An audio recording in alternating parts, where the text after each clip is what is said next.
धन्यवाद धन्यवाद धन्यवाद प्यारे पिता परमेश्वर। हम सभी प्रभु धन्यवाद के साथ एक बार फिर से प्रभु आपके भवन में उपस्थित हुए हैं प्रभु आज के दिन के लिए। आपको धन्यवाद करना चाहते हैं कि प्रभु आज का दिन आपने हम सबों को प्रभु जी हम सबों के जीवन में प्रभु दिखाया और हम सबों को प्रभु आज के दिन में आप अपने भवन में लेके आए। ये मौका, ये दिन, ये समय प्रभु आपने हम सबों को दिया है कि हम एक बार फिर से आपके भवन में आ सकें, यहाँ पर इकट्ठे हो सकें, प्रभु आपके नाम को महिमा दे सकें, आपकी आराधना कर सकें, वचनों को प्रभु जी सुन सकें और प्रभु अपने अपने जीवनों को आपके वचनों के द्वारा जो हम सुनते हैं उसके ऊपर चल सकें। ये मौका प्रभु आपने दिया है, ये समय प्रभु आपने हमें दिया है। हम प्रभु इस समय के लिए, इस मौके के लिए, अपने अपने जीवन के लिए प्रभु आपको हृदय से धन्यवाद करते हैं। धन्यवाद करते हैं प्रभु आज के दिन के लिए, जो ये विशेष दिन प्रभु आपने हमें दिखाया है, जिसको हम यूथ संडे के रूप में प्रभु सेलिब्रेट कर रहे हैं। हम प्रभु आज के इस विशेष दिन के लिए भी धन्यवाद करते हैं कि आपने हम सभी जवानों को प्रभु ये मौका दिया है कि हम आज की आराधना को प्रभु कर सकें। आपके भवन में प्रभु इकट्ठे होकर प्रभु अपने पूरे मन से, पूरे दिल से प्रभु हम आपकी आराधना कर सकें। ये मौका आपने हम सब जवानों को प्रभु जी दिया है। हम आज की आराधना के लिए चाहते हैं कि हम सभी जवानों को प्रभु आप अपनी महिमा के लिए इस्तेमाल करिएगा। गीतों को गाने में प्रभु आप हमारी सहायता करिएगा और उन्हें दीजिएगा कि प्रभु आत्मा और सच्चाई से प्रभु हम आपकी आराधना करें और हमारी आराधना के द्वारा, हमारी महिमा के द्वारा सिर्फ और सिर्फ प्रभु आपके नाम को प्रभु जी महिमा मिल सके। प्रभु सहायता करिएगा, प्रभु अगुवाई करिएगा। प्रभु आज के दिन में प्रभु आपकी कलीसिया के लिए प्रभु आपसे प्रार्थना विनती करना चाहते हैं। ये कलीसिया प्रभु आपने हमें दी है, यहाँ पर आपने हमें रखा है और प्रभु निरंतर आप हमें अपनी कलीसिया में लेके चल रहे हैं, वचनों के द्वारा प्रभु लेके चल रहे हैं। हम प्रभु उसके लिए आपको धन्यवाद करते हैं। हम अपनी कलीसिया के प्रभु दोनों पास्टर्स के लिए प्रभु हमारी विशेष प्रार्थना है, जिनको प्रभु यहाँ पर आपने रखा है हमारे बीच में, और जबकि वो निरंतर प्रभु आपके वचनों को लेकर हमारे बीच में आते हैं, आपके वचनों के द्वारा हमें सिखाते हैं, आपके वचनों को, उनके भेदों को प्रभु हमारे बीच में बांटते हैं। हम आप चाहते हैं कि प्रभु आपकी आशीष, आपकी दया हमारे दोनों पास्टर्स के ऊपर प्रभु जी निरंतर बनी रहे, उनके पूरे घराने के ऊपर प्रभु जी बनी रहे। और जिस प्रकार से आप उनको अपनी महिमा के लिए इस्तेमाल कर रहे हैं इतने लंबे समय से, प्रभु हमारी प्रार्थना है कि आने वाला जो समय है इसमें प्रभु आप बहुतायत से प्रभु आप दोनों पास्टर्स को प्रभु अपनी महिमा के लिए इस्तेमाल करिएगा। जो बातें वो हमें सिखाते हैं आपके वचनों के द्वारा, और वचनों को समझने में भी प्रभु आप हमारी सहायता करिएगा कि उन वचनों के द्वारा यहाँ पे आए हुए हर एक जन का प्रभु जीवन बदल सके, बहुत से लोगों के जीवन में ये वचन कार्य कर सके। प्रभु आप अनुग्रह करिएगा, प्रभु सहायता करिएगा। प्रभु अपनी महिमा के लिए जिस प्रकार से अभी तक आप इस्तेमाल करते हुए आए हैं, आगे प्रभु करिएगा और प्रभु हर बातों में आप संभालिएगा। प्रभु अपने कलीसिया के लिए भी आते हैं, प्रभु यहाँ पर पाए जाने वाले हर एक प्रभु जन के लिए, अपने सभी विंग्स के लिए प्रभु आते हैं, चाहे वो संडे स्कूल हो, चाहे बास्केट कमेटी हो, चाहे यूथ फेलोशिप हो, चाहे कॉयल हो, चाहे WMCS हो। हमारे सभी प्रभु विंग्स के ऊपर भी हम आपकी आशीष को चाहते हैं कि इसमें पाए जाने वाले हर एक मेंबर के ऊपर आपकी आशीष, आपकी दया बहुतायत से प्रभु जी बनी रहे। हर एक जन को आप अपनी महिमा के लिए इस्तेमाल कर रहे हैं। आने वाले समय प्रभु मौका दें कि हमारे विंग्स में सभी प्रभु लोग आपकी महिमा के लिए इसी प्रकार से प्रभु आगे आए, इस्तेमाल करें, आपके कार्य प्रभु जी आगे आए और हर बात में प्रभु जी आपको मिलकर जो है धन्यवाद कर सकें। प्रभु अपनी कलीसिया में पाए जाने वाले हर एक जनों के लिए भी हमारी प्रार्थना है। यहाँ पर जितने भी लोग प्रभु आते हैं, जिस भी प्रभु मन से आते हैं, प्रभु आप उनके मन से बातें करिएगा। जितने भी लोग यहाँ पर हैं प्रभु, जो भी हमारी कलीसिया है प्रभु बीमार पाए जाते हैं, उन सब के लिए भी हमारी प्रार्थना है कि सब की बीमारियों को प्रभु आप दूर करें। अपने हाथ को बढ़ाकर प्रभु हर एक जन को आप चंगा करें, उनके शारीरिक कमजोरियों को प्रभु आप दूर करें। और जिस प्रभु मन से, जिस इच्छा के साथ वो यहाँ पर आते हैं, प्रभु आप उनकी उस मन की इच्छाओं को प्रभु जी पूरा करिएगा और उन्हें दीजिएगा कि प्रभु जिसके भी जीवन में जिस भी प्रकार की कोई भी प्रभु समस्या है, वो यीशु मसीह नाम से प्रभु आपके नाम से, उनके जीवनों से, उनके घराने से प्रभु जाती रहे। और उनका पूरा घराना प्रभु आपके नाम में आगे बढ़े और प्रभु हर बात में प्रभु जी आपको मिलकर धन्यवाद कर सके। प्रभु हम अपने इस चर्च के लिए आते हैं, जिस जगह पर आपने हमें रखा है, इस नैनी क्षेत्र के ऊपर भी आपकी आशीष आपकी दया को चाहते हैं। इस जगह के ऊपर प्रभु जी आपकी दया आपकी अगुवाई प्रभु जी बनी रहे। प्रभु इस कलीसिया के द्वारा, इस भवन के द्वारा जो प्रभु बाकी लोग हैं उनका भी प्रभु जीवन बदले जो आपको नहीं जानते हैं, ताकि पूरा प्रभु संसार जान सके कि प्रभु यीशु मसीह सिर्फ आप ही परमेश्वर हैं, आपके ऊपर विश्वास कर सके।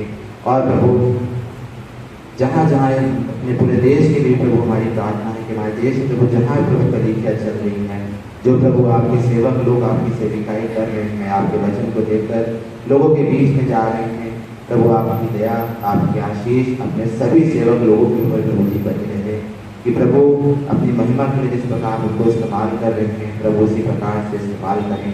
जब वचन अन्य जातियों के बीच में जाता है तो प्रभु वो उस वचन को सुने, उसको अपने जीवन में ग्रहण करे और प्रभु उनका जीवन उस वचन के द्वारा प्रभु जी बदल सके, हर एक का उद्धार हो सके।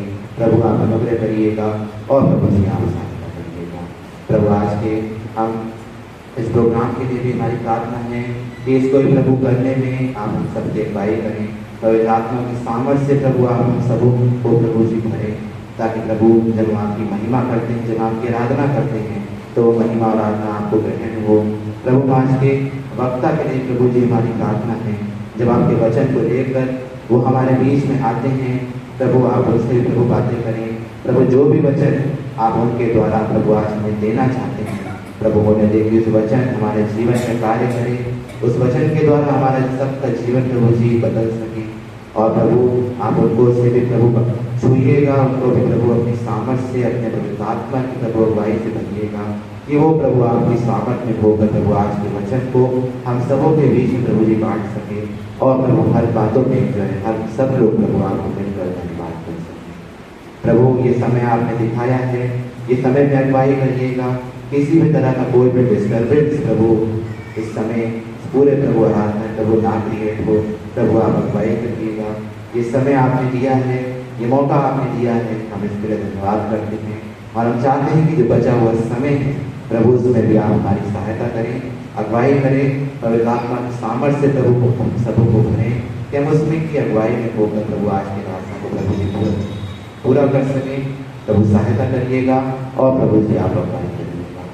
एक बार फिर से धन्यवाद करते हैं कि हमारी इस प्रार्थना को आपने सुना है, हम धन्यवाद करते हैं और प्रभु सारा आदर आपको देते हैं, सारी महिमा आपको देते हैं और इस छोटी सी दुआ को प्रभु यीशु मसीह नासरी हम आपके नाम से मांगते हैं, आमीन।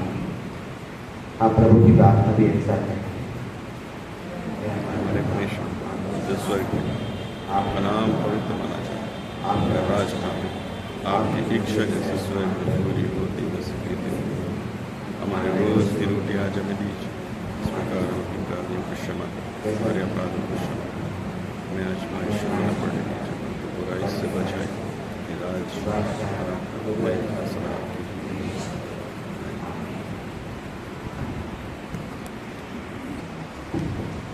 धन्यवाद अनुग्रह। प्रभु आपको अपनी महिमा में और इस्तेमाल करें।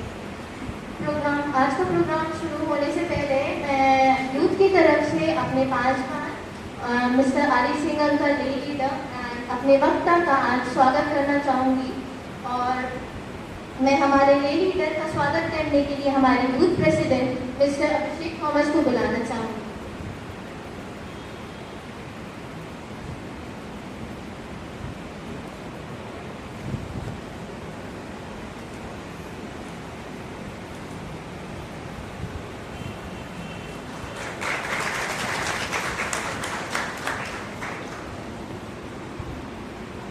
हमारे वक्ता मिस्टर पीटर सिंह, उनका स्वागत करने के लिए मैं मिस्टर अमन जॉय जी को सामने बुलाना चाहूँगी।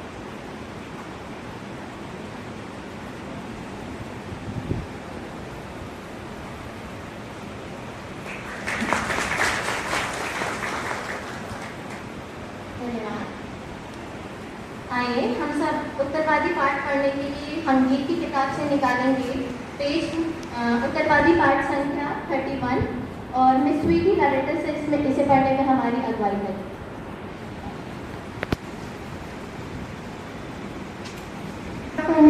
लीजिए उत्तरवादी पाठ्यक्रम 31 पेज नंबर 278। सब मनुष्यों को कृपा का आह्वान। सब प्यासे लोगों, जब जल के पास आओ, जिसके पास पैसा नहीं है वह भी आए। सब आओ, खरीदो और खाओ, बिना पैसे के, बिना दाम के अंगूर और खरीदो।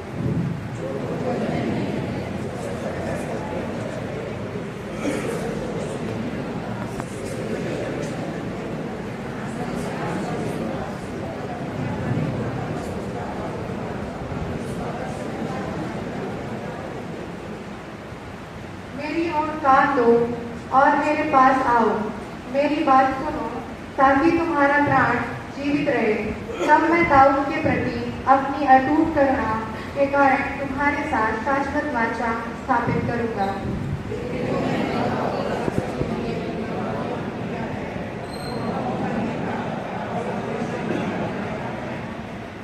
तू उन राष्ट्रों को बुलाएगा जिनको तू नहीं जानता, और जो राष्ट्र तुझको नहीं जानते वे तेरे पास दौड़ कर आएंगे, क्योंकि उसने तेरा गौरव बढ़ाया है।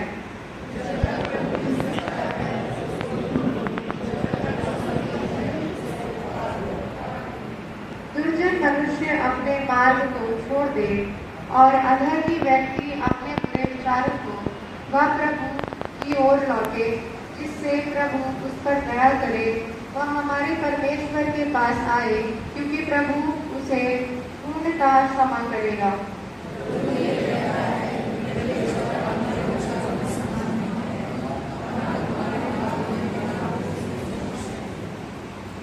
पृथ्वी से जितना दूर आकाश है, उतने ही दूर मेरे मार्ग से तुम्हारे मार्ग हैं, उतने ही दूर तुम्हारे विचार मेरे विचार से हैं।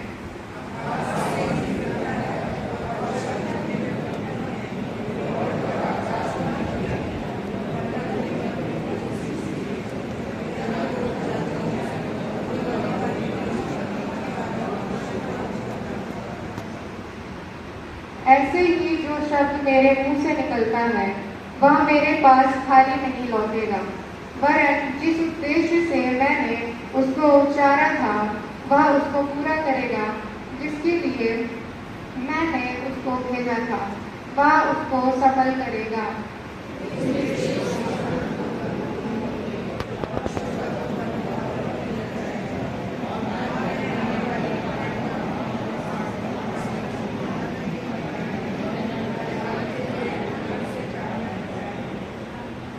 अंतिम पद हम सब साथ साथ पढ़ेंगे।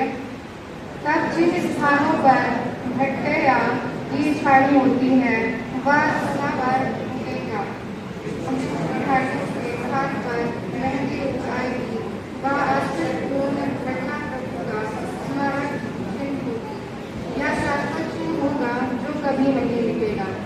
परमेश्वर का धन्यवाद हो।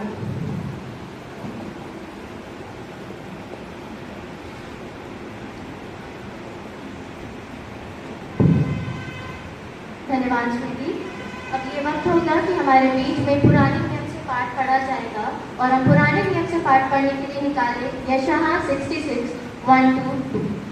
और इसे पढ़ने के लिए मिस अनुप्रीति दास हमारी अगुवाई करें।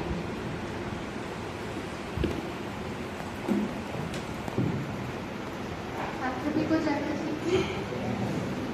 आइए हम पुराने नियम से पढ़ने के लिए निकाले यशायाह 66 उसकी पहली और दूसरी आयत। परमेश्वर जाति जाति का न्याय करेगा।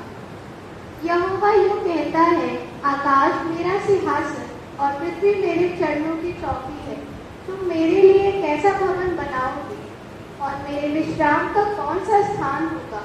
यहोवा की ये वाणी है, ये सब वस्तुएं मेरी ही हाथ की बनाई हुई है, इसलिए ये सब मेरी ही है, परंतु मैं उसी की ओर दृष्टि करूंगा जो दीन और खेदित मन का हो और मेरा वचन सुनकर थरथराता हो। ये परमेश्वर का वचन है। परमेश्वर अपने वचन के पढ़ने में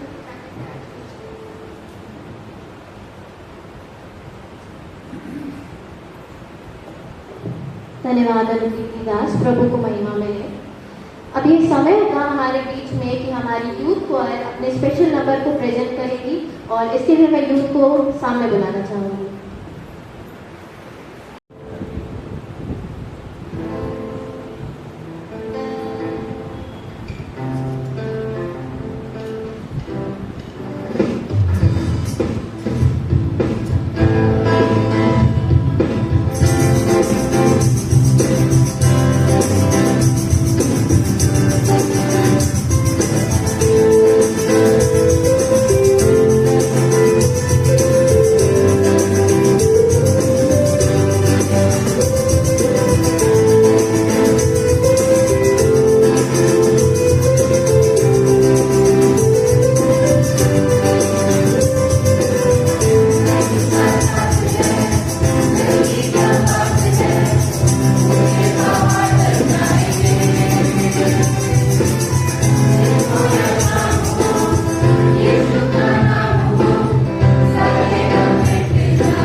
सामने बुलाना चाहूँगी।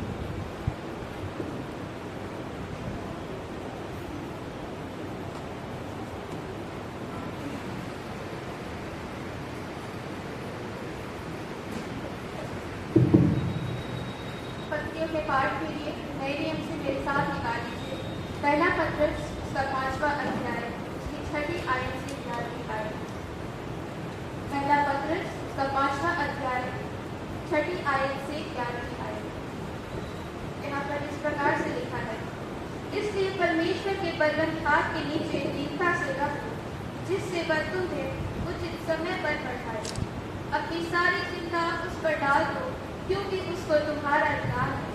सचेत हो और जागते रहो, क्योंकि तुम्हारा विरोधी शैतान गरजने वाले सिंह के समान इस खोज में रहता है कि किसको फाड़ खाए। विश्वास में दृढ़ होकर और ये जानकर उसका सामना करो कि तुम्हारे भाई संसार में हैं, ऐसे ही दुख से सह रही। और परमेश्वर सारे अनुग्रह का दाता है, जिसने तुम्हें मसीह में अपनी अनंत महिमा के लिए बुलाया। तुम्हारे थोड़ी देर तक दुख उठाने के बाद आपने तुम्हें स्थिर और स्थिर और बलवंत करेगा। उसी का साम्राज्य गाने लगेगा। परमेश्वर अपने स्तोत्र वचन की पढ़ने और समझाने पर आशीष।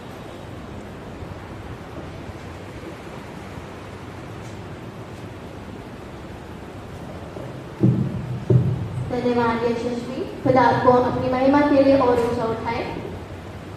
अब ये मौका होगा हमारे डुएट परफॉर्मेंसेस का, और इसके लिए मैं सबसे पहले Yashasvi B Singh and Angela Blessy Johnson को हमारे सामने बुलाना चाहूँगी, और उसके बाद Aman Joy and Ashita Das please तैयार है।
कोई और आदर के योग्य नहीं। तो हम जब ये गाना गाते हैं तो हम आशा करते हैं कि हमारे इस गाने के द्वारा परमेश्वर को सारी महिमा, सारा आदर मिले।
हर एक युवाओं को आशीष दे डायसिस के अंदर, क्योंकि युवा जो है वो चर्च का भविष्य है। मैं दुआ करता हूँ कि हर युवा जो डायसिस के अंदर है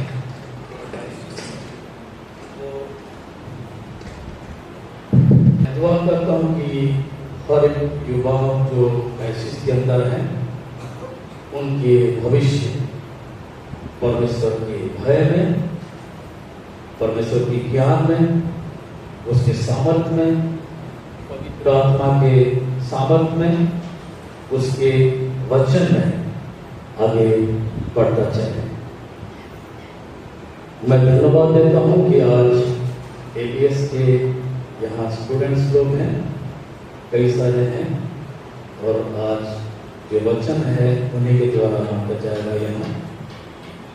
मैं खास करके एबीएस का धन्यवाद देता हूँ कि एबीएस ने परमेश्वर के राज्य के लिए, उसकी सेवकाई के लिए बहुत अच्छा कार्य कर रहे हैं। They are producing, they are preparing man and women for Lord's ministry. मैं खास करके एबीएस का धन्यवाद देता हूँ। मैंने 2 साल एबीएस में पढ़ाया है और उनकी जो प्रिंसिपल साहब है वो मेरा बहुत ही करीबी और बहुत ही अच्छा मित्र है। मैं उनका धन्यवाद देता हूँ। I am so much thankful to the present principal of ABS. Is a very good man, very god fearing man, is a able leader, he is one of my good friend and he is a well wisher of me. मैं धन्यवाद देता हूँ। आज जो वचन पढ़ा गया था पुराने नियम में, वो यशायाह 66:1 से पढ़ा गया था। आज जो मेरा गीत है उसी पर आधारित है, यशायाह 66 और उसका पहला पद। परमेश्वर कहता है कि स्वर्ग मेरा सिंहासन है और पृथ्वी मेरी पांव की चौकी है। तुम मेरे लिए किस प्रकार का घर बनाओगे जिसमें मैं विश्राम करूंगा। God spoke to Isaiah and said, the heaven is my throne and the earth is my footstool. What kind of house they are going to build for me where I can dwell? So ये परमेश्वर का वचन है। ये जो मैं गीत गा रहा हूँ ये मेरा लिखा हुआ है, मेरा कंपोजिशन है। प्रभु की महिमा के लिए मैं इस गीत को गाऊंगा। इतना अच्छे गीत, इतना अच्छे गवाही सुनने के बाद मैं अपना गीत को भूल गया हूँ। मैं परमेश्वर को धन्यवाद देता हूँ, कोशिश करता हूँ परमेश्वर की महिमा के लिए मैं इस गीत को गाऊं।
महिमा और उसकी स्तुति हम करते हैं।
यीशु मसीह ने कहा, मैं मार्ग, सत्य और जीवन हूं।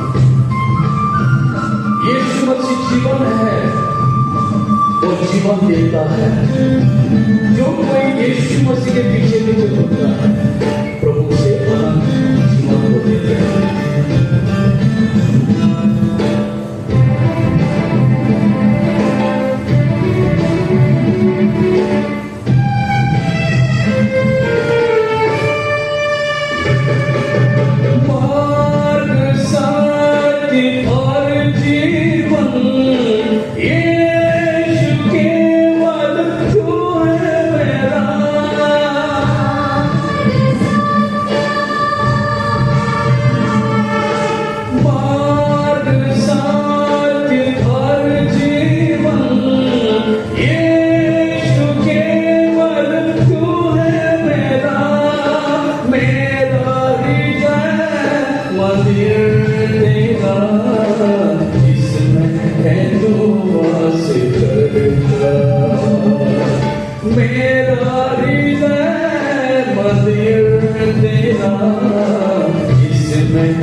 जिसने हम सब दिया ताकि उसके भवन में आए और उसकी आराधना कर सकें, और साथ ही साथ उन सारी आशीषों को आज हम यहाँ से लेकर जाएं जो आज हमारे लिए रखी है।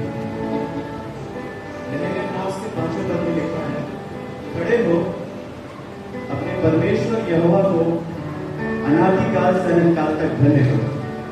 तेरा महिमा युक्त नाम धन्य कहा जाए, जो सारे धन्यवाद और स्तुति से भरे हैं।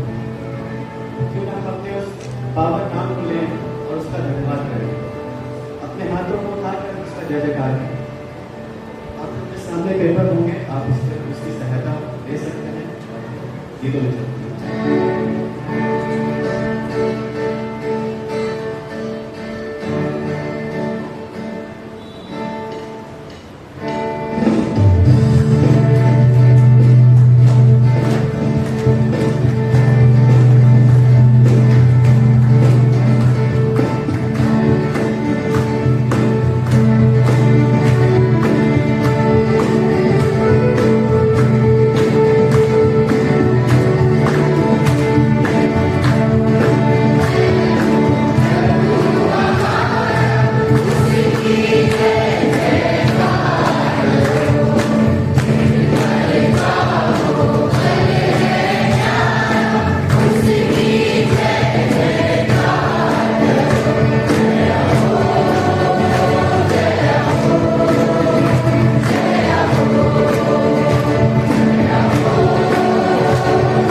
सुंदर गीत हम लोगों ने गाया, यीशु का नाम है सारी जमीन पर जिससे खाते हैं।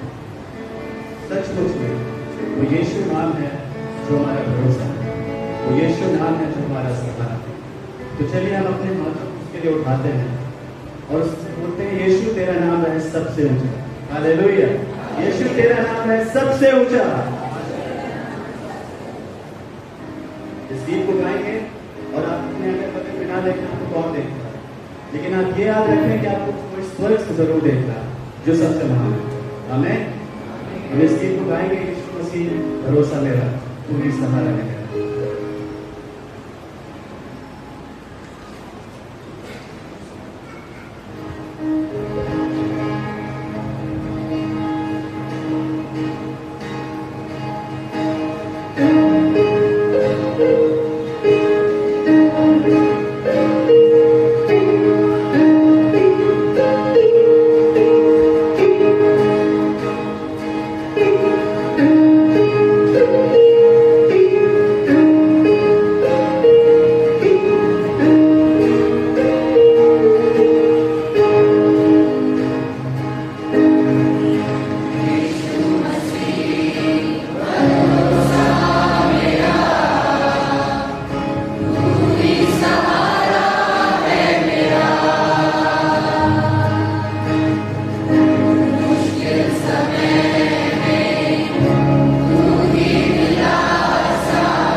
सुंदर समय दिया है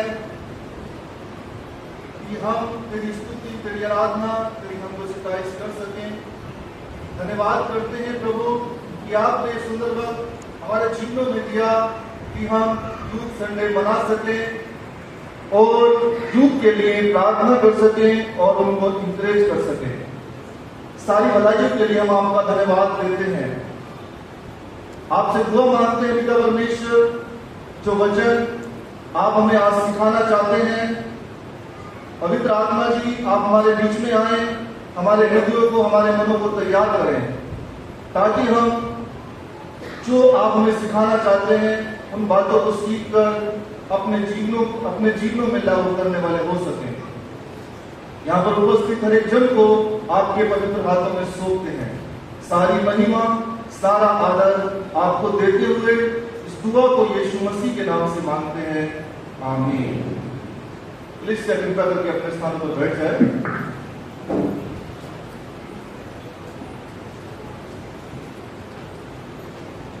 आज के सुंदर दिन के लिए मैं परमेश्वर का धन्यवाद करता हूं कि परमेश्वर ने आप लोगों के बीच में ये मौका दिया कि परमेश्वर के वचन से मैं आपके बीच में कुछ बताऊं और हम सब परमेश्वर के वचन से सीख सकें। सबसे पहले मैं धन्यवाद करना चाहूंगा हमारे नैनी कम्युनिटी चर्च के यूथ का। उन्होंने मुझे ये अवसर दिया कि मैं आप लोगों के बीच में खड़ा होकर परमेश्वर के वचन से बताऊं। धन्यवाद देना चाहूंगा पादरी साहिबानों के लिए कि इन्होंने अपना पुलपिट मुझे दिया, उसके लिए भी मैं आपका दिल से शुक्रिया अदा करता हूं और आपका धन्यवाद करता हूं। पास्टर चर्च कमेटी का भी धन्यवाद करता हूं, चर्च के सभी मेंबर्स का धन्यवाद करता हूं। परमेश्वर की महिमा हो सारी बातों के लिए। मैं आपको थोड़ा सा अपने बारे में बताना चाहूंगा। मेरा कुछ खास इंट्रोडक्शन नहीं है। मैं एक परमेश्वर का गवाह हूं और उसने मुझे एक गवाह के रूप में चुना है, बुलाया है। मेरा जन्म एक ईसाई परिवार में हुआ और जबकि हम ईसाई होने के नाते चर्च में जाना, प्रार्थनाओं में जाना, वो सब होता रहा, लेकिन उसके बाद भी मेरा जीवन जो है वो मसीह में अच्छे से नहीं था। चर्च में जाना था, जाता था, लेकिन बहुत सारी बुराइयां, बहुत सारे गुनाह मेरे जीवन में थे। बहुत सारी चिंताएं थी, बहुत सारी परेशानियां थी। लेकिन 2005 में 5 सितंबर को गुड़गांव के अंदर रात के 9:30 बजे मैंने प्रभु यीशु मसीह को अपने जीवन में उद्धारकर्ता के रूप में ग्रहण किया और वहां पर वो मेरी जिंदगी का पहला दिन था कि मैंने आंसुओं के साथ अपने पापों का पश्चाताप करके प्रभु यीशु मसीह को अपना जीवन दिया। और जब मैंने अपना जीवन प्रभु यीशु मसीह को दिया तब मैंने परमेश्वर से एक ही बात बोली थी कि परमेश्वर, चाहे मैं सेकुलर लाइफ में हूं या सेवा में हूं, लेकिन मैं तेरी सेवा करूंगा और तेरी महिमा करूंगा और मैं आपकी उंगली पकड़कर आपके पीछे पीछे चलूंगा। सो परमेश्वर का धन्यवाद हो कि आज तक परमेश्वर ने मुझे नहीं छोड़ा। 2005 से लेकर कई बार मैंने उसकी उंगली पकड़कर छोड़ने की कोशिश की, लेकिन उसने मुझे कभी नहीं छोड़ा। मैं इस बात के लिए परमेश्वर का धन्यवाद देता हूं। धन्यवाद करता हूं कि यहाँ पर चर्च में बहुत सारे लोगों को देखकर मैं बड़ा उत्साहित हूँ और बड़ा आनंदित हूँ।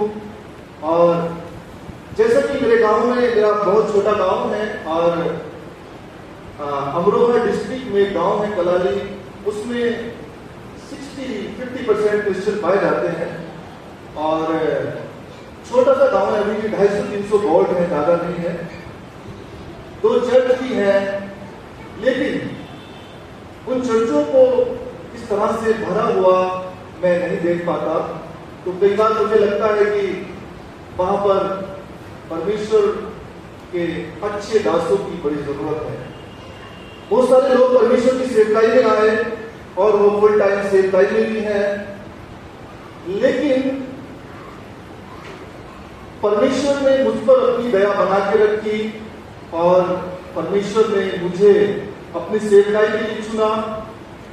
और सेवकाई में तो है, लेकिन जैसा परमेश्वर चाहता है, मेरे मानने से हो सकता है उनका मानना अलग हो, जैसा परमेश्वर चाहता है उस तरह से उस जगह पर वो सेवकाई नहीं हो पा रही। परमेश्वर का धन्यवाद हो। 2005 में मैंने प्रभु यीशु मसीह की उंगली पकड़ी और उस समय मैं गुड़गांव में था, हरियाणा में था। हरियाणा जगह मेरे लिए नहीं थी। वहां की भाषा का मतलब है, बोलते हैं लठ मार भाषा।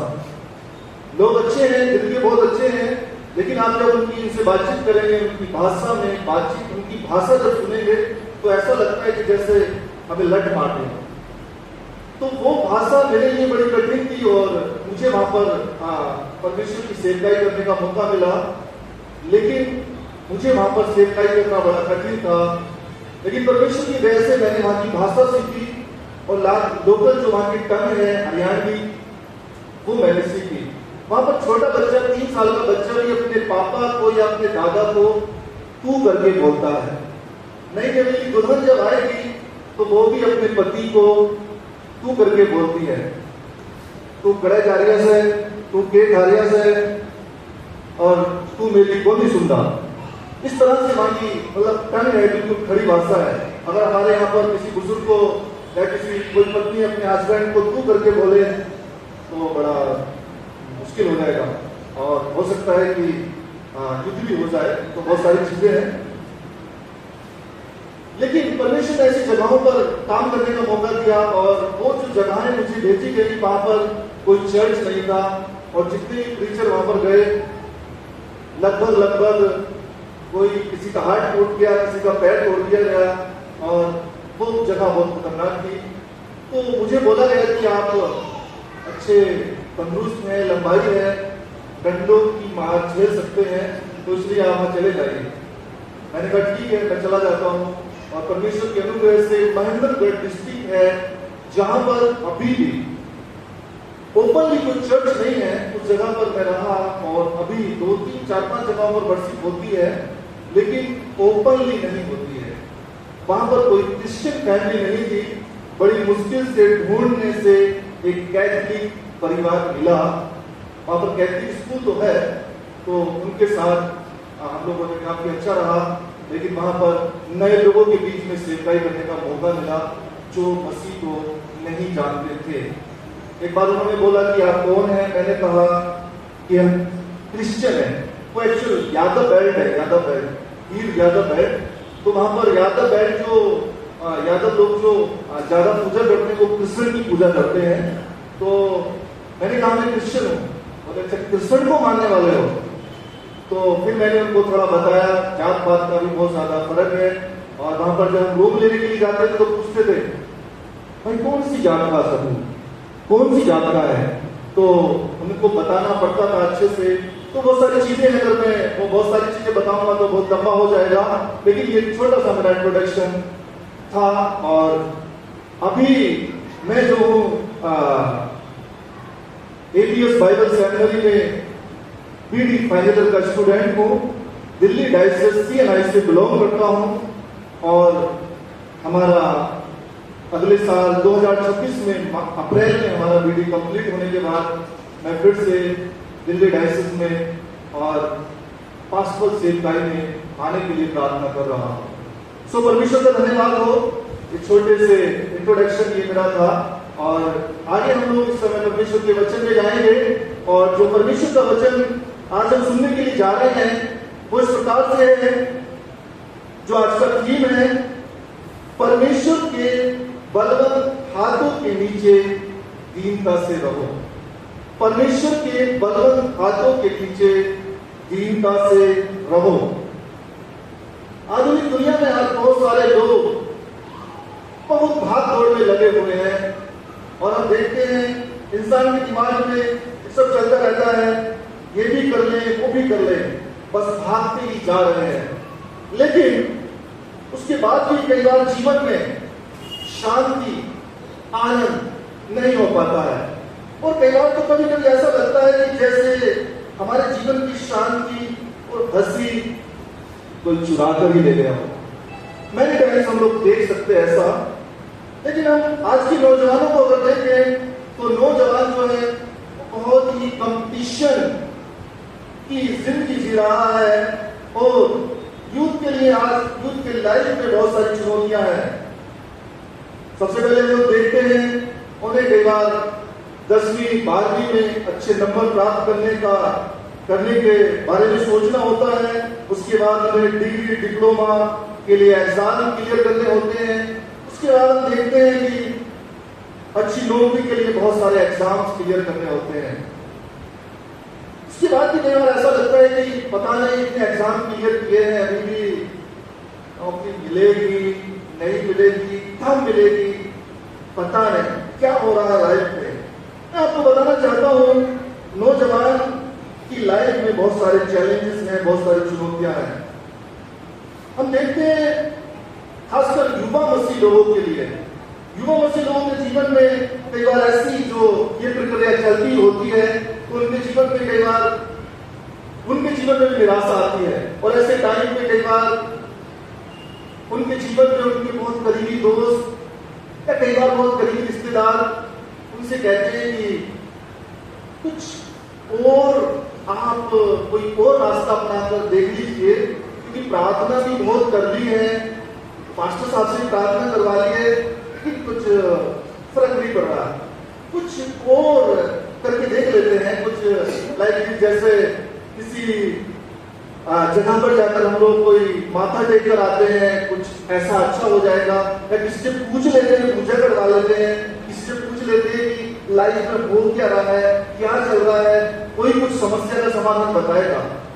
लेकिन अजीजों, परमेश्वर के लोगों, परमेश्वर के चुने हुए लोग परमेश्वर बताना चाहते हैं कि ऐसे समय में जब ये सिचुएशन हमारे जीवन में आती है तो ऐसा रास्ता कई बार जवान लोग या लोग चुन लेते हैं। लेकिन जब ऐसा रास्ता हम लोग चुनते हैं, इसका मतलब है परमेश्वर के विरोध में जाना, परमेश्वर के विरोध में जाना। और परमेश्वर के विरोध में जाना का मतलब है अपने आप को बहुत पीछे लेके आना, अपना नुकसान करना और अपना विनाश करना, अपनी हानि करना। मैं आपको बताना चाहता हूं, हम लोग इजराइलियों को देख सकते हैं। इजराइलियों को परमेश्वर ने छुटकारा दिया, मिस्र की गुलामी से परमेश्वर ने निकाल कर लेके आया। परमेश्वर ने उनको जो उन्होंने मांगा सब कुछ दिया। लेकिन बीच में जब मूसा, हम लोग देखते हैं, ऊपर 40 दिन के लिए पहाड़ पर चला गया, तब इजरायली लोगों ने अपना रास्ता बदल दिया और वो जो परमेश्वर का रास्ता था उससे भटक गए। मैं आपको बताना चाहता हूं उसका परिणाम एक बहुत भयंकर परिणाम हुआ। मिस्र से कनान देश की यात्रा 40 दिन की थी और वो 40 वर्षों में बदल गई। क्यों? क्योंकि उन्होंने परमेश्वर का विरोध किया। और परमेश्वर का विरोध करने का मतलब है, परमेश्वर के रास्ते से हटने का मतलब है अपने आप को कई साल, कई वर्षों तक पीछे लेकर आना। परमेश्वर चाहते हैं कि हम परमेश्वर के समीप बने रहें और अपनी हानि और अपने विनाश से बने। मैं आपसे कहना चाहूंगा कि अगर आप सच में अपने जीवन में सफलता देखना चाहते हैं तो अपने जीवन में धीरज के साथ और दीनता के साथ अपने आप को परमेश्वर के बलवंत हाथों में सौंप दीजिए। और मैं आपको बताना, यहाँ पर हम देखते हैं जो आज का हमारा विषय है वो इसी प्रकार से है, परमेश्वर के बलवंत हाथों के नीचे दीनता से रहो। यह वचन पहला पत्रस उसके 5 अध्याय 6 पद में पाया जाता है। इसलिए परमेश्वर के बलवंत हाथों के नीचे दीनता से रहो, जिससे वह तुम्हें उचित समय पर बढ़ाएगा। परमेश्वर के बलवंत हाथों के नीचे दीनता से रहो, वो हमें, आपको, हम सभी को अपने उचित समय पर बढ़ाएगा। हम देखेंगे पतरस ने 2 पत्रियां लिखी, और 2 पत्रियां जो हैं वो स्वयं दोनों पतरस ने ही लिखी, और ये पत्री लगभग सन 80 से 68 ईस्वी के मध्यकाल में लिखी गई। और उस समय रोम का राजा सम्राट नीरो था, और ये इजराइल देश रोम शासन के अंडर में था। और यहाँ पर हम देखते हैं नीरो राजा जो था वो बहुत ही क्रूर राजा था, बहुत ही संकी किस्म का राजा था। उसने मसीहों पर बहुत अत्याचार किए, और ये पत्रियां, जो 2 पत्रियां लिखी गई हैं, ये यहूदी विश्वासियों के लिए, यूनानी विश्वासियों के लिए लिखी गई है। और उस समय में नीरो राजा ने परमेश्वर के लोगों पर दोष लगाया, रोम के अंदर आग लगवा दी, और जो दोष है वो यहूद विश्वासी लोगों पर डाल दिया गया। और अगर हम जब पहली पतरस की पत्री पढ़ेंगे तो वहां पर बताया जाता है कि विश्वासी लोग तुर्की देश के आसपास कुछ अलग अलग जगहों पर बिखरे हुए रह रहे थे, क्योंकि उस समय रोम के राजा नीरो ने मसीह लोगों के ऊपर बड़ा अत्याचार किया, क्योंकि वो दोष उनके ऊपर आ गया था। इसलिए लोगों को मरवा दिया गया, शेरों के आगे डाल दिया गया, क्रूस पे चढ़ा दिया गया। और पतरस को भी उसी सताव के समय में मृत्यु दी गई, और उसको भी क्रूस पर चढ़ाया गया। लेकिन पतरस ने कहा कि मुझे इस तरह से सीधे क्रूस पर मत चढ़ाइए, क्योंकि मैं प्रभु यीशु मसीह के समान नहीं हूं, इसलिए मुझे अलग उल्टा करके क्रूस पर चढ़ा दीजिए। इस तरह से पतरस को भी क्रूसीकरण हुआ। ये पत्री खासकर हम 5 अध्याय से देखते हैं, पहला पतरस उसका 5 अध्याय से देखते हैं। ये खासकर ये पत्री सेवकों के लिए, मसीह विश्वासियों के लिए और मसीह युवा के लिए लिखी गई है। बस समझाता है कि विश्वास में आगे बढ़ने के लिए उन्हें उत्साहित करता है। जैसा कि हम जानते हैं, जो आज का हमारा थीम है, परमेश्वर के बलवंत हाथों के नीचे दीनता से रहना। परमेश्वर के बलवंत हाथों के नीचे दीनता से रहो, इसे मैंने 3 बिंदुओं में जो है 3 बिंदुओं के द्वारा इसे समझने का हम लोग प्रयास करेंगे और अपना ध्यान केंद्रित करेंगे। पहला बिंदु है परमेश्वर दीनों पर अनुग्रह करता है। परमेश्वर दीनों पर अनुग्रह करता है। परमेश्वर अभिमानियों का विरोध करता है। और जो तीसरा बिंदु है हमारा, वो है जो मन के दीन हैं वे परमेश्वर के स्वर्ग राज्य में जगह पाएंगे। इन 3 बिंदुओं के द्वारा हम लोग आज के मैसेज को समझने का, आज के सर्मन को समझने का प्रयास करेंगे। परमेश्वर दीनों पर अनुग्रह करता है, जो हमने पहला पत्रस के 5 अध्याय और उसके 5 से 6 पद में हम लोग दिया गया है, उस पर हम लोग थोड़ा ध्यान केंद्रित करेंगे। यहाँ पर लिखा हुआ है, हे नवयुग को तुम भी प्राचीनों के अधीन रहो, तुम सब के सब एक दूसरे की सेवा के लिए दीनता से कमर बांधे रहो, क्योंकि परमेश्वर अभिमानियों का सामना करता है और दीनों पर अनुग्रह करता है। खासकर यहाँ देखते हैं नौजवानों के लिए परमेश्वर का दास पत्रस जवानों को इंकरेज करता है, तुम प्राचीनों के अधीन रहो। प्राचीन जो शब्द है यहाँ पर परमेश्वर के दासों के लिए, सेवकों के लिए और जो कलीसिया में एल्डर्स लोग हैं उनके लिए इस्तेमाल किया गया है। और पत्रस यहाँ पर सिखाना चाहते हैं संत पत्रस कि तुम अधीन रहो, प्राचीनों के अधीन रहो, प्राचीनों की सुनो और उनकी आज्ञाओं का पालन करो, क्योंकि वहां से हमें आशीष मिलती है और वो हमारे जीवन को एक अच्छा गाइडेंस दे सकते हैं। परंतु सबके सब एक दूसरे की सेवा कमर बांधे रहो। कलीसिया में हर एक किसी की सेवा हमें दीनता से करनी है, दीनता को अपने जीवनों में लाना है। परंतु दीनों पर परमेश्वर अनुग्रह करता है। यदि हम परमेश्वर के अनुग्रह को अपने जीवन में चाहते हैं तो हमें दीन बनना पड़ेगा।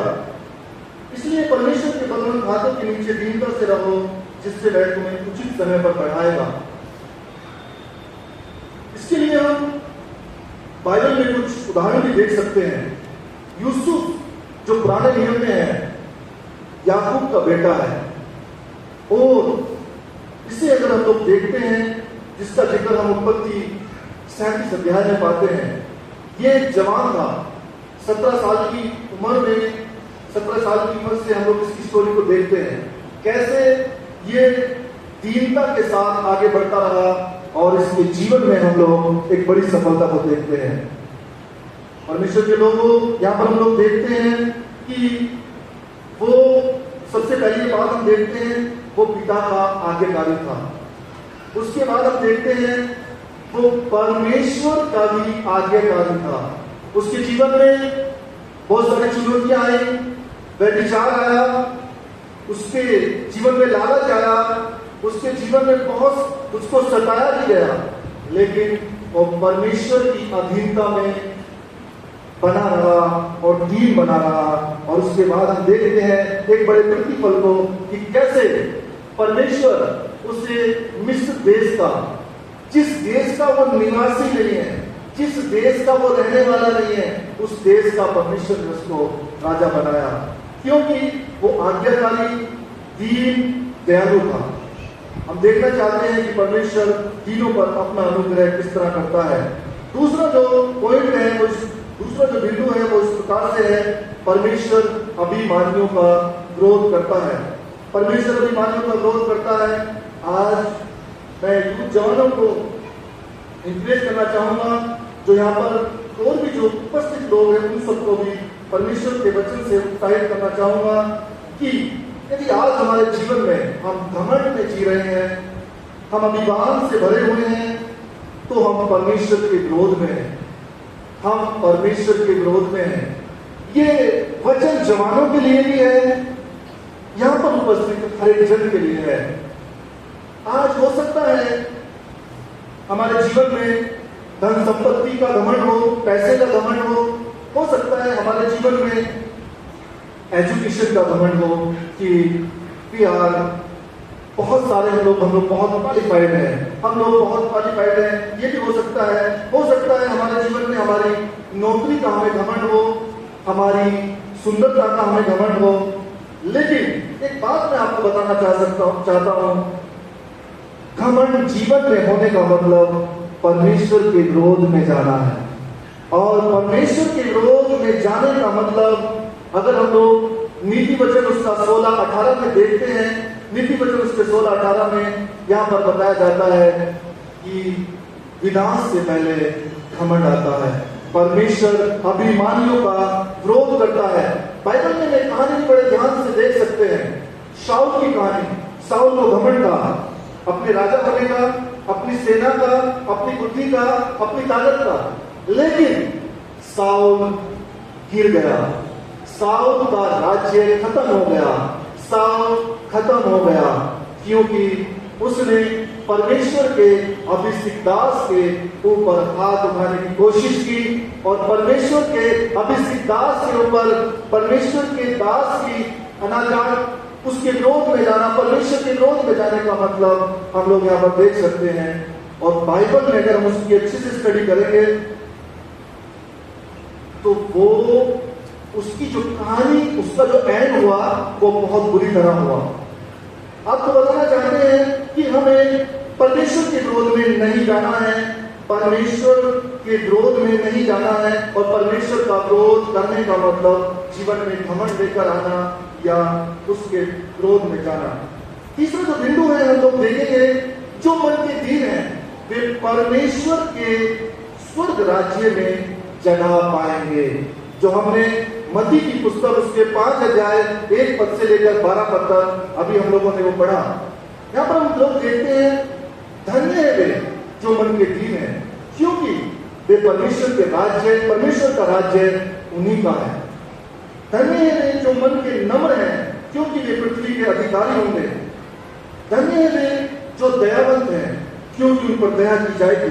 धन्य है वे जिनके मन शुद्ध हैं, क्योंकि वे परमेश्वर को देखेंगे। धन्य है वे जो मेल कराने वाले हैं, वे परमेश्वर के पुत्र कहलाएंगे। परमेश्वर का वचन यहाँ पर स्पष्ट शब्दों में हमें बताना चाहता है कि जो मन के दीन है, जिन्होंने दीनता को धारण कर लिया है, वे परमेश्वर के राज्य उन्हीं का है और वो एक भी परमेश्वर के राज्य में होंगे, स्वर्ग राज्य में होंगे। धन्य है वे जो मन के नम्र हैं, वे पृथ्वी के अधिकारी होंगे। और परमेश्वर ने यूसुफ की नम्रता और दीनता को देखा और उसे एक अधिकारी के रूप में ठहराया। जो मन के दीन है, नम्र है, वे दयावंत ही होंगे। और परमेश्वर का वचन कहता है कि परमेश्वर उन पर दया करेगा। आने वाले दुखों से, आने वाले कष्टों से उनको छुड़ाएगा। परमेश्वर चाहता है कि हम दयावंत करें, लोगों पर दया करें। जिनके मन शुद्ध हैं, वे परमेश्वर को देखेंगे। सच में परमेश्वर को यदि हम देखना चाहते हैं, तो परमेश्वर के कामों को हम देखना चाहते हैं, तो अपने मनों को हमें शुद्ध करना होगा। और यहाँ पर लिखा हुआ है, धन्य है जो मेल कराने वाले हैं, वे परमेश्वर के पुत्र कहलाएंगे। परमेश्वर के लोग जो दीन हैं, वे घमंड नहीं करते, वे मेल कर लेते हैं, वे मेल करवाते हैं, वे आपस में लोगों का मेल करवाते हैं, वे आपस में लोगों का परमेश्वर के साथ भी मेल करवाते हैं और वे परमेश्वर के पुत्र कहलाएंगे।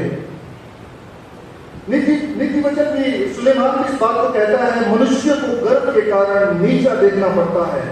नीति वचन 29 में लिखा हुआ है, परंतु नम्र आत्मा वाला महिमा का अधिकारी होगा। जैसे भविष्यवक्ता भी इस प्रकार से कहता है, जो हमने पढ़ा 66 अध्याय उसके 2 पद में, यहोवा की वाणी यह है, ये सब वस्तुएं मेरे ही हाथों की बनाई हुई हैं, सो ये सब वस्तुएं मेरी ही हैं, परंतु मैं उसी की ओर दृष्टि करूंगा जो दीन और खेदित मन का हो और मेरा वचन सुनकर थरथराता हो। यहाँ पर परमेश्वर का वचन तो साफ शब्दों में बताना चाहता है कि जो मन में नम्र है, दीन है, वो महिमा को देखेगा।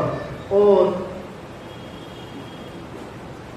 आगे में आपको आज जो परमेश्वर का वचन हमें उत्साहित करना चाहता है, खासकर जवानों को, आज यही बात है कि मेरे जवान भाइयों और बहनों, परमेश्वर का वचन आप सबको बताना चाहता है, आपको इंकरेज करना चाहता है, उत्साहित करना चाहता है, उपस्थित सभी लोगों को उत्साहित करना चाहता है कि हम सब खुदा की सेवा और उसके कार्यों को दीनता से करें।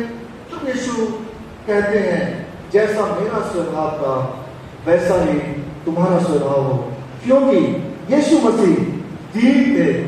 ऐसा बताया जाता है कि वो परमेश्वर होकर भी उन्होंने अपने आप को शून्य बना लिया।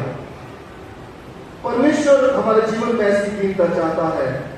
यीशु मसीह मन में दीन थे। अगर हम अपने जीवन में सच्ची सफलता को देखना चाहते हैं, परमेश्वर के राज्य में प्रवेश करना चाहते हैं, पृथ्वी के अधिकारी होना चाहते हैं, परमेश्वर के पुत्र बनना चाहते हैं, अपने जीवन में परमेश्वर की महिमा को देखना चाहते हैं और अपने जीवन में परमेश्वर की दृष्टि को चाहते हैं, तो आपको परमेश्वर के बलवान हाथ के नीचे दीनता से रहना होगा। आपके जीवन के लिए परमेश्वर की यही इच्छा है कि अपने जीवन में दीनता को लेकर आए और दीनता से रहें और दीनता को प्रकट करें। दीनता जो पवित्र आत्मा के 9 फलों में से एक फल है। दीनता हमें परमेश्वर के नजदीक लेकर आती है। आओ हम एक निर्णय लें कि हमें परमेश्वर के बलवंत हाथों के नीचे दीनता से रहना है। जो भी आज भी निर्णय लेता है वह खुदा की अद्भुत महिमा को देखेगा और उसके अद्भुत कामों को और उसकी विशेष सफलता को अपने जीवन में देखने पाएगा। आइए हम अपने आप को परमेश्वर के हाथों में समर्पित करें, सरेंडर करें और परमेश्वर से कहें कि परमेश्वर मैं कमजोर हूँ, मुझे दीन बनने के लिए, मुझे नम्र बनने के लिए मुझे सहायता करें, मुझे मदद करें क्योंकि मैं असमर्थ हूँ। आइए इस समय हम अपने स्वरों को झुकाएं और परमेश्वर से दुआ मांगे और परमेश्वर से कहें प्रभु मुझे दीन बनाए। महान सामर्थ्य दयालु परमेश्वर, आप दया के सागर हैं, हमारे महान जीव अनुग्रह का भी परमेश्वर है। हम अपने जीवों को आपके हाथों में सौंपते हैं। जो आज का वचन आपने हमें दिया, हमने सीखा जाना, पिता परमेश्वर हम आपसे प्रार्थना करते हैं ये वचन हम केवल सुनने वाले नहीं बल्कि इस पर चलने वाले हैं और ये वचन हमारे लिए 100 गुना फल लेकर आए। हम सबको दीन बनने के लिए सहायता मदद कर और जितने भी लोग आज इस बात को महसूस करते हैं कि हम परमेश्वर के विरोध में हैं, उन सभी को दीन बनने के लिए सहायता कीजिए, मदद कीजिए। हम सारी महिमा, आदर, सम्मान आपको देते हुए इस दुआ को हमारे दानकर्ता आपके बेटे प्रभु यीशु मसीह के नाम से मांगते हैं, आमीन। सबको जय मसीह की। परमेश्वर आज के वचन के द्वारा आपको बहुत आशीष दास के रूप में होकर हमें इतना गहराइयों से भरा वचन सुनने का अवसर दिया। मैं भाई पीटर सिंह को धन्यवाद देती हूँ। सच में ये theme I was personally connected to this theme that the theme is saying that we should humble ourselves under the Lord mighty hand. तो हमें प्रभु के हाथों के नीचे दीनता से रहना है। एक जो क्रिश्चियनिटी जीवन है, जो एक क्रिश्चियन जीवन होता है उसमें नम्रता, दीनता ये बहुत ही महत्वपूर्ण और बहुत ही मेन कैरेक्टरिस्टिक है। तो ये हमें इंस्टिंक्ट को फॉलो करना चाहिए और जब हम खुदा के हाथों के नीचे दीनता से रहते हैं, नम्रता से रहते हैं, उसके प्रेम को अनुभव करते हैं, उसकी दया को अनुभव करते हैं, उसकी देखभाल को अपने जीवन में महसूस करते हैं, सही समय पे चाहे कुछ भी परेशानी आ जाए तो वो हमें सही मौके पे, सही अवसर पे हमें ऊंचा उठाता है। Hallelujah, hallelujah. Thank you brother Peter once again. आइए हम आराधना में आगे चलेंगे और हम अपने विश्वास को दोहराएंगे। उसके लिए जमायत मेहरबानी से अपने स्थानों पे खड़ी हो जाए और गीत की किताब से पेज नंबर 247 निकाल लें।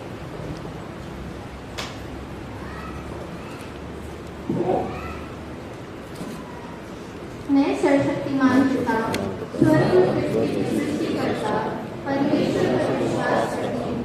मैं उसके इकलौते पुत्र हमारे प्रभु यीशु क्रिस्त पर विश्वास करती हूँ। वो पवित्र आत्मा की सामर्थ से गर्भ में आया और कुंवारी मरियम से जन्मा। उसने 35 लाख के शासन में दुख भोगा।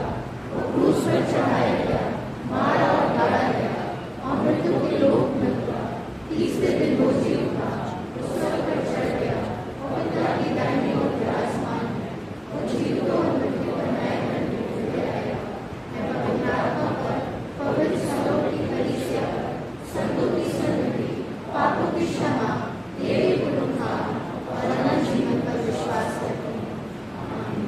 जमायत मेहरबानी से अपने स्थान ग्रहण करें।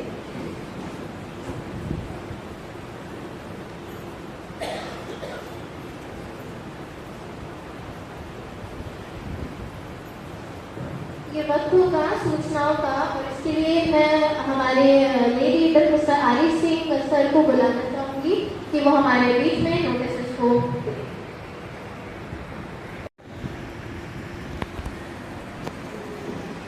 आप सभी को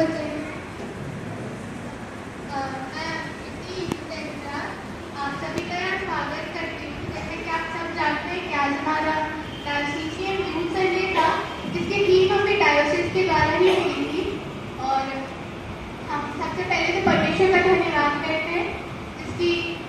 जिसकी मर्जी पूरी हो, जिसकी महिमा के लिए हमने आज सब कुछ किया। उस परमेश्वर का धन्यवाद करते हैं सुंदर दिन को ठहराने के लिए। और जैसा आप हमारा थीम देख सकते हैं जो हमें डायसिस के द्वारा मिला था, हमारे डायसिस के बड़ों को, हमारे बिशप को और तमाम एग्जीक्यूटिव कमेटी जो है हमारी, जो हमें गाइड करती हैं, हम सभी का धन्यवाद देते हैं। हम हमारे चर्च के 5 बार का जो आज हमारे बीच में आ नहीं पाए, लेकिन जब हमने अंकल को बताया था कि हमारा यूथ संडे है और उन्होंने फर्स्ट डे से हमारा पूरा सपोर्ट किया था। उन्होंने हमें बता दिया था कि वो रहेंगे नहीं, लेकिन हम उनका गाइडेंस हमारे साथ था। हम उनका भी धन्यवाद करते हैं, हमारे लीडर का, अंकल का, क्योंकि हमने उन्हें फोन किया। अंकल ने हमारे सारे डाउट्स को अच्छे से क्लियर करके दिया। हम धन्यवाद करते हैं आज के वक्ता का, भाई पीटर सिंह का, जिन्होंने इतना अच्छा वचन हमारे बीच में दिया। हमका धन्यवाद करते हैं हमारे पूरे की तरफ से। और हम धन्यवाद करते हैं हमारे यूथ का, खासतौर पर ऐसे जहीर अंकल का, जिन्होंने हमारे लिए हमारी पूरी प्रैक्टिस में हमारे लिए उन्होंने चर्च खोला। और हमारे यूथ का सब बिजी रहते हैं, बट सब अपना अपना टाइम निकाल के पूरी वीक हमारे साथ हमने प्रैक्टिस की और आज हम आपके सामने प्रेजेंट करने वाले हो सके। चाहे वो आपके सामने थे, कुछ यूथ हमारे पीछे काम भी कर रही थी, और अब उन सभी का हम धन्यवाद करते हैं, चाहे रिफ्रेशमेंट बनाने वाला हो, पैक करने वाला हो या लाने वाला हो, सभी का धन्यवाद करते हैं। सबके काम बहुत ज़्यादा है, सबको इंक्लूड करना बहुत प्रॉब्लम होगी, लेकिन परमेश्वर देख रहा है उनको और आगे दिखेगा। हम अपनी बासित कमेटी का धन्यवाद करते हैं, हमारे चर्च के सारे सदस्यों का, जो अंकल लोग थे, हमारे चर्च की कमेटी थी, सब हमारे साथ थे। हर एक चीज़ में उन्होंने हमारा साथ दिया, उनका भी धन्यवाद करते हैं। लास्ट में हम परमेश्वर का धन्यवाद करते हैं जिसकी स्तुति के लिए सब किया और उसकी ही इच्छा पूरी। आप लास्ट को हम आप सभी का धन्यवाद करते हैं, क्योंकि आप आए और हमारा प्रोग्राम देखा, आपके वजह से पॉसिबल था। और एक बार फिर से हम आप सभी का धन्यवाद करते हैं। और आपके लिए चर्च के बाद रिफ्रेशमेंट का प्रोग्राम है, प्लीज लेकर जाइएगा। ये समय होगा कि हम आराधना के अंदर चरणों में पहुंच चुके हैं, और ये समय होगा हमारे लिए कि जिस किसी को भी अपने लिए स्पेशल प्रेयर करवानी है वो प्लीज सामने आ जाए। और मैं फिर से एक बार अपने 5 बार हमारे ले लीडर मिस्टर आरी सिंह सर से रिक्वेस्ट करती हूँ कि वो हमारी प्रार्थना करने में हमारी सहायता करें। जो आज आपने हम सभी को दिखाया प्रभु जी, उसके लिए आपका धन्यवाद करते हैं। धन्यवाद करते हैं इस दान के लिए प्रभु जी, जिन जिन लोगों ने भी दिया है पिता परमेश्वर, उन लोगों को आशीष और बरकत दीजिए, और जिन जिन लोगों ने नहीं भी दिया उन्हें बरकत और आशीष दीजिए पिता परमेश्वर। ये दान आपके भवन में, आपके